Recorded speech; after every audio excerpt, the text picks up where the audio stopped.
Imagine skies over peaceful Denmark suddenly buzzing with mysterious drones, sparking chaos at major airports and military bases. Is this just a bizarre coincidence, or the start of something far more alarming? This gripping scenario unfolded recently, leaving officials scrambling and raising eyebrows across the globe. But here's where it gets controversial. Could this be a deliberate act of sabotage, or merely an elaborate hoax? Let's dive into the details and unpack what we know so far, breaking it down step by step for clarity. On a Wednesday evening, unexplained drone sightings once again threw Danish airports into turmoil, marking yet another chapter in a series of puzzling incidents targeting sensitive sites in Scandinavia. Authorities quickly responded by shutting down operations, highlighting the growing concern over these aerial intruders. The most recent disruptions hit Aalborg Airport, a key facility not only for civilian flights, but also for the Danish armed forces, located on the northern end of Zealand Island. Danish National Police issued a statement late that night confirming drones have been spotted near Aalborg Airport, leading to the airspace being sealed off. Officers are on the scene and conducting a thorough probe. This closure underscored the potential risks to both public safety and national security.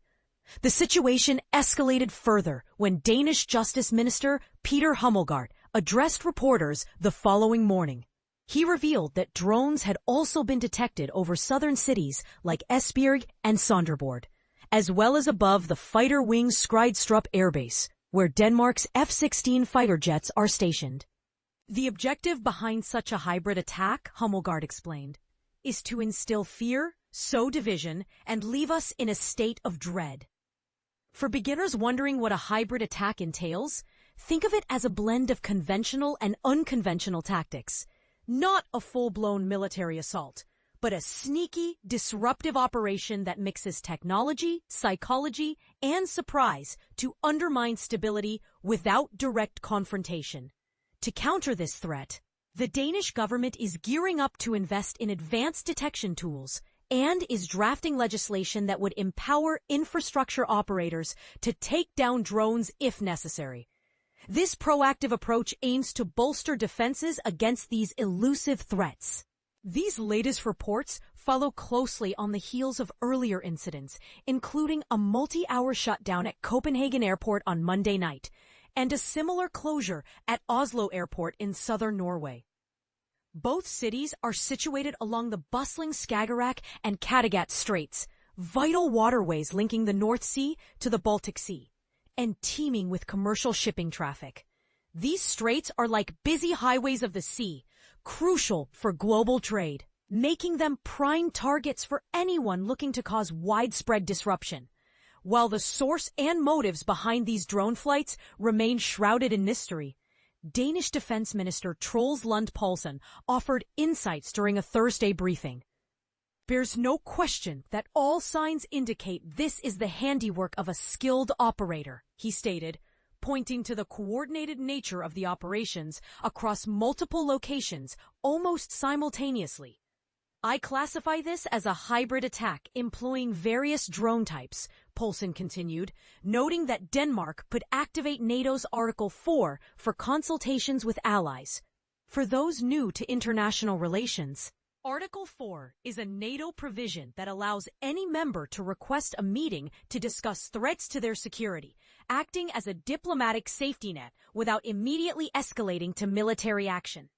Poulsen was careful to add, "We lack concrete proof to directly tie this to Russia."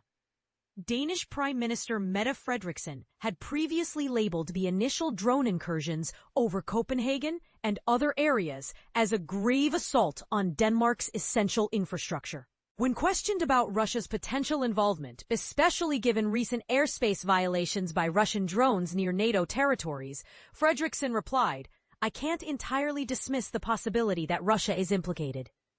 The Kremlin swiftly rebuffed these claims on Tuesday. A nation adopting a serious stance probably shouldn't hurl such unfounded allegations repeatedly, remarked Kremlin spokesperson Dmitry Peskov. And on Thursday, Denmark's Russian embassy took it a step further, branding the drone sightings a manufactured provocation. In a Telegram post, they asserted, "Clearly, these will serve as an excuse to ramp up tensions, benefiting those intent on dragging out the Ukraine conflict and spreading it elsewhere." Russia categorically denies any absurd claims of participation in these events. Danish Police Chief Superintendent Jens Jespersen shared with journalists on Tuesday that investigators are exploring multiple hypotheses about the drone's origins, including the possibility they were deployed from vessels at sea. Authorities have flagged 3 Russian-linked tankers, the Astral 1, Pushpa, and Oslo Carrier 3, as potential launch platforms, according to Reuters. Among them, the Pushpa stood out as it was in proximity to Aalborg during Wednesday's incidents. By Thursday morning, maritime tracking data showed the Pushpa heading southwest across the North Sea toward English Channel, with Vadinar in India as its listed final stop.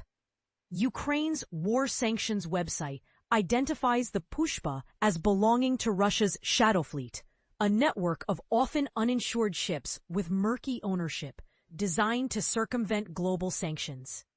To illustrate, these vessels are like ghosts on the ocean, operating in the shadows to keep trade flowing despite restrictions, which can complicate international efforts to enforce penalties. The Pushpa also goes by the name Boracay and flies the flag of Benin, as per Ukrainian government records. ABC News' Morgan Windsor and Will Gretzky contributed to this report. And this is the part most people miss. While officials point fingers at Russia, others speculate it could be domestic mischief or even a test run by another actor. What do you think? Is this a Russian plot to escalate tensions, a clever distraction, or something entirely different? Do you agree with the government's response, or should they dig deeper before pointing blame? Share your opinions in the comments below. Let's discuss.